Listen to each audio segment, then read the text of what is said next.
I always like to assign genders to the animal, because that helps me in doing their decoration.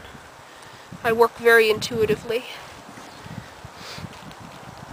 And there are some of them that as I'm fleshing them, when I have time to actually be quiet with them, I know what I want to do with each particular head when they're in this stage. So even though it's months away from when I would actually decorate. So what you're saying is that you get a feeling for how to decorate. How this is going to appear. Yeah. That's pretty cool. The first ones that I got, there was a series, I had gotten 5 coyotes and a bobcat. And at that time, I put them in the flesh box as was. They were complete meat. And there was some mummified flesh on them afterwards, so I let them sit out in the rain for a few months before I was able to put them in the bleach. And when I was looking at those ones, I knew that those ones would be my personal collection because they are my first. Yeah. Because the first I do of a species, I like to usually keep it if I can. Some of them, they don't feel right for me to keep them. I know they're supposed to go somewhere else. So those ones go. Like the first bobcat. But those ones, the one of them had been shattered in here. He was not usable. No, not his skull, but his teeth are still usable. So he's going to go into another project. But the 4 remaining ones, and where I knew they were going to be mine, I had a feeling to do something with the elements. So I have one for each element hanging on the wall. Now you've got some pig heads out there. Yeah. Now, what's the smallest you've ever done? The smallest head I've ever done art with was a mouse. You did a mouse head? Yeah. For mice heads, they flesh out so quickly, and sometimes you don't always get to collect them because the ants can carry them off because they're so little. So I usually just put those ones in there complete. I don't try to flesh them because they're so fragile. Yeah, I know from my own experience with mice, they're pretty fragile. Well, watching Mortimer eat a mouse, you can see how fragile a mouse is because he crushes the bones of his beak. Now, will Mortimer get any of this? Yeah. Mortimer's the pet crow we have. Yeah. Yeah, Mortimer, unless the flesh is really bad, like one of the last coyote that I fleshed had a bullet wound to the head, and he had bled out, so his flesh was black, and stuff like that I'm not going to feed to Mort. But stuff that's this fresh, this is only a day or so old. I'll tell you, if I knew for sure, I'd fry some of that up. Yeah. All right. Because I always wanted to try coyote. Yeah.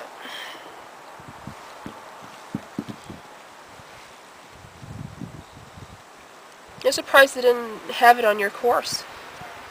No, they didn't. No, when I took the survival course in the Army, they didn't have coyote. Do you think it was a moral issue thing? No, no. Down in when I took that was in the 70s. We didn't have coyotes down here. In that, coyotes showed up in the 80s, yeah. And I suspect that's the only reason why. Because they made us eat snake, and they made us eat grubs, and squirrel, and it was everything. Yeah. Everything going. The snake was raw. Yum, yum. But like I said, they didn't, like the coyote showed up in the 1980s somewhere. They figured the lumber companies brought them in to kill the deer off. Yeah, and not just the deer, but the rabbit populations. And the rabbits too, yeah. Yeah. Because the problem with all the deforestation that's going on is that the deer and the rabbits and all those little wild animals are displaced, so they're going to go right into human populated areas. And that's going to cause major problems for the humans. They're going to be annoyed and demand that something be done. Now, to remove this inside part in here, all the tongue, you just go through here. Oh, okay. And it cuts out very easily. Yeah, because that's all open under there. It's all open. You just cut the membrane that it attaches. Yeah, it's like with. a human skull. I saw the human skulls in the Middle East. It just separates so easily. It took me a while to figure that one out. But once I tried it, I've been fleshing them out ever since that way. And it's so clean, the bone is clean under there.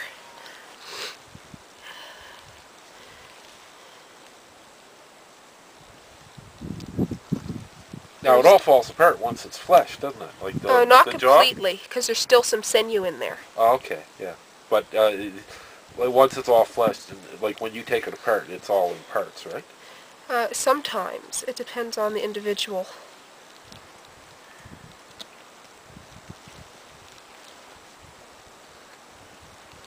Those teeth are in good shape, too. Yeah. This was not a very old animal. A couple years? About a year. About a year, yeah. It's a shame. Nice looking animals. Yeah. But so far I've been getting them fur off. Yeah. It'd be interesting to see Well, how you're they not would going to look. get them fur on because the People- idiots put a bounty on them. Yeah, people want their fur and their faces. Yeah. And you know, I don't think the bounty's doing any good at all. I mean, it was, what is it, $20? yeah, and the thing is that people think that they can just go out and shoot one and have the bounty, but they can't because you got to have a special license to hunt them to get the bounty. So people are going out there and they're shooting them thinking they're going to get a bounty. Then they go to their Lands of Forest office saying, "Oh yeah, I killed a coyote. Can I have the bounty?" And they say, "Oh well, we're sorry, you don't have a license. So Yeah, you just killed. You're not a licensed trapper. You're not a licensed trapper. You just killed that animal for nothing. Not that they care. Yeah. Lands of Forest is a joke down here. They don't care about the animals. Well, that's not what they're designed for. They're designed to... No, I don't want to get into politics. Yeah. Now, right here, there is a small bone that attaches up under here. Yeah. And that can sometimes be tricky to take out. Sounds like a deboning chicken. Yeah. Well, it's harder because there's that part of the cranium that is off. Yeah. So there's sharp edges under there. Yeah. Usually it just separates off of it. Like that. But there's fragments. Now some of these fragments I'm going to leave on there. Because I might be able to make some sort of jewelry piece or hair piece for that. Yeah. So if the animal comes with more parts than just the skull, Yeah. I like to try to use those parts in its decoration. Anubis in there. Or I like to name them when they're decorated. Yeah. Anubis came with both back feet. So I took the back feet and made an ornamentation that hangs down. And I'll put up pictures of them in the video.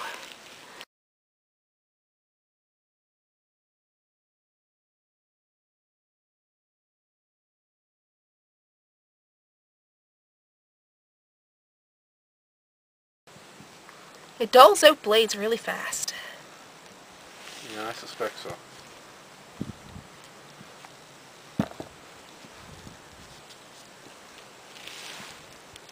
Maybe you should use your Mora. I like scalpels. Yeah, I noticed that. Grade 11 biology. We were dissecting piglets, and the girls that I was in my little station with were using the scalpel on this poor piglet. And they were using the scalpel as if it was a steak knife, and it was just mutilating every incision that they made. It was disgusting. So I just took over the scalpel, and I started to dissect the piglet. And one of the exercises to do for the dissection was to split the kidney in half to see if we could see the little holes on the inside of the kidney for filter ports. And when I cut the kidney, you could see the ports. And the teacher came over and he was quite impressed because it was the only time he'd ever seen a high school student do that. Well, how long you been using a scalpel? Since that was my first day. That was your first time? That was my first time. Well, where did you get your scalpel set? At a yard sale. Really? Yep, just down the road from where I lived. It was my 12th year where I seen a scalpel set, and it was $10, so I got it. Was that in grade 12? Yeah, when I was in grade 12, but it was grade 11, which I had my first experience with a scalpel.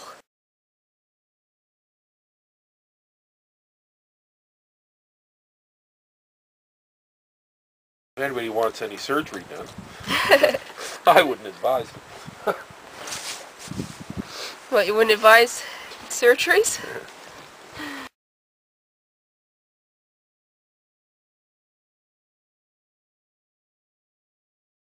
Usually I don't disconnect complete, but I thought it would make a good visual. Too bad we couldn't get some of the legs, so we could get some sinew, right? And we could take it and dry it And make webbing and... make real sinew. Yeah. I'd like to get some deer sinew as well. I'd like to get some more toes and feet, because I can use that in the ornamentation.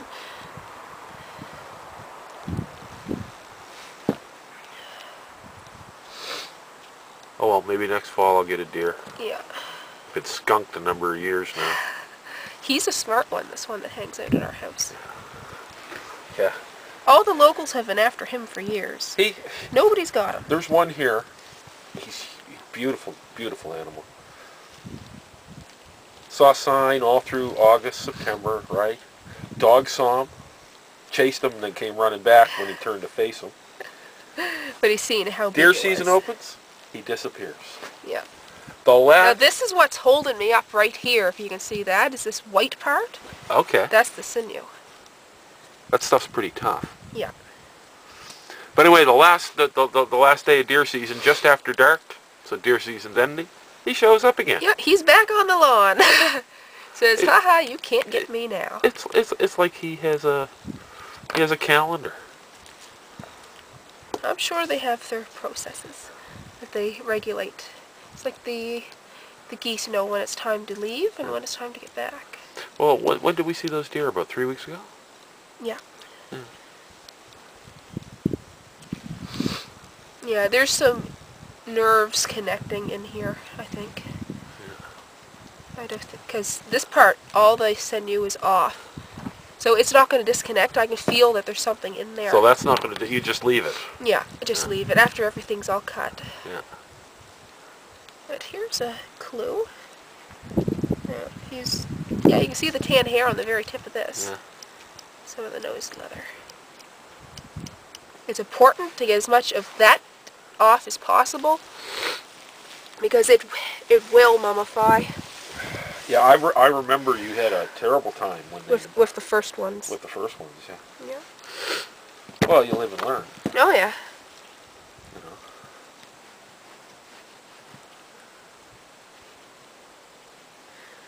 So does this explain to your viewers why I'm the ex-wife?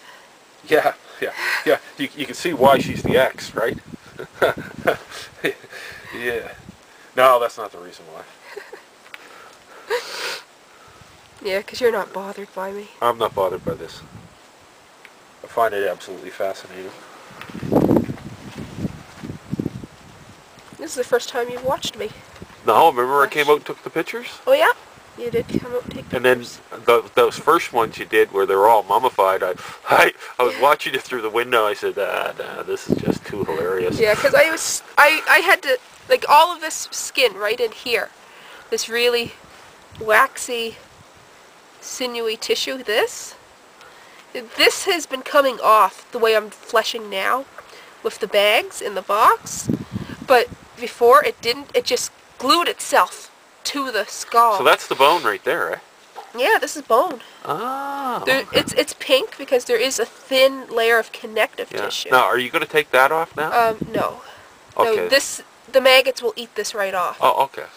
And I've taken the eyes. What is snout there? Like, I mean, they'll eat that? This cartilage, they'll eat that too. Really? They'll eat it right down to the bones. Ah. There's small bones inside of the nasal cavity that will be fleshed out. Yeah. I have taken eyes out before, but I haven't developed my method properly yet. I'm not good at it, so I don't take them out yet. Yeah.